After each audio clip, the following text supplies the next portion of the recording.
আজকে আমি আপনাদের জন্য নিয়ে এসেছি একদম রেস্টুরেন্ট স্টাইলে ঘরে তৈরি করা মজাদার শামী কাবাব রেসিপি। তাহলে দেরি না করে শুরু করি।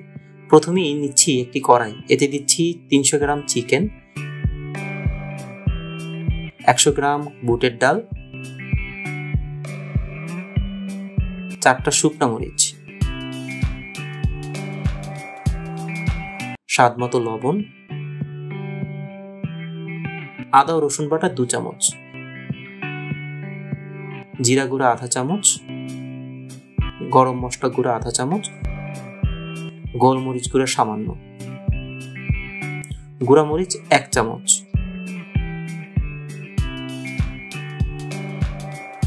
সব উপকরণ দিয়ে 2 কাপ পানি দিলাম। এবার চুলায় মধ্যম আঁচে 30 মিনিট রান্না করব, যতক্ষণ না চিকেন আর ডাল পুরোপুরি সিদ্ধ না হয়।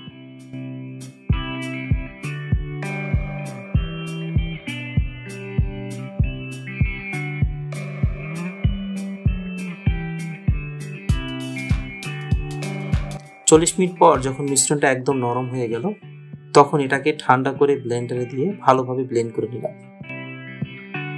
লক্ষ্য রাখবেন যেন মিশ্রণটা মসৃণ হয়, কিন্তু বেশি পানসা না হয়। এবার এই মিশ্রণে যোগ করলাম 2টা কুচানো পেঁয়াজ, 6টা কাঁচামরিচ কুচি, 2 টেবিল চামচ লেবুর রস, 1টা ডিম, আধা কাপ পেঁয়াজ বেরেস্তা, 1 কাপ পুদিনা পাতা কুচি আর স্বাদ মতো লবণ। সব উপকরণ দিয়ে ভালোভাবে মেখে নিচ্ছি। এখন হাত দিয়ে কাবাবের শেপ দিয়ে নিচ্ছি।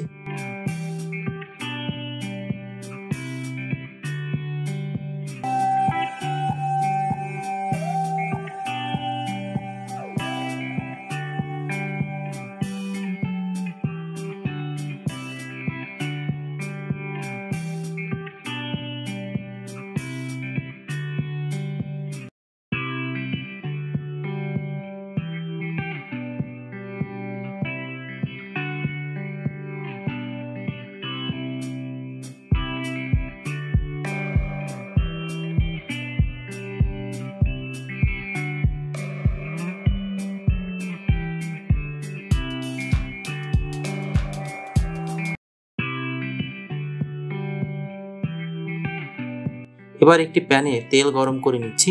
গরম তেলে একে একে করে কাবাবগুলো দিয়ে মিডিয়াম আঁচে সুন্দর গোল্ডেন ব্রাউন করে ভেজে নিচ্ছি।